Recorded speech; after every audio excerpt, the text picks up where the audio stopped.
Le lac des polémiques. C'est dans ces termes que François Bayrou a qualifié le parc arc-en-ciel dans le quartier Ouse-des-Bois lors de la visite des travaux en cours.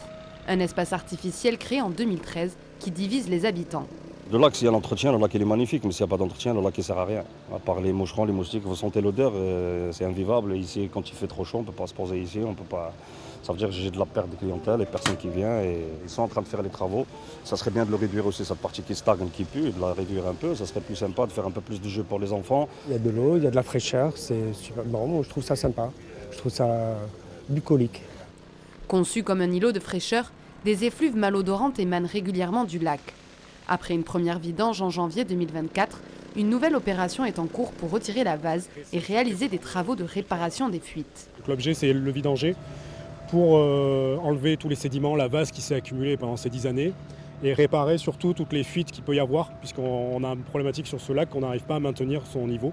Donc l'objet, c'est de réparer la membrane qui assure l'étanchéité au niveau des fuites pour pouvoir le remplir correctement et maintenir le niveau pour pas qu'il y ait de nuisances derrière, d'odeur ou autre. Lors de sa visite, le maire de Pau a annoncé démarrer une consultation publique pour donner la parole aux habitants. Il y a une deuxième demande qui émane des habitants, c'est de voir s'il doit être raccourci ou pas. Donc là, monsieur le maire vient d'annoncer qu'il y aura une consultation des habitants.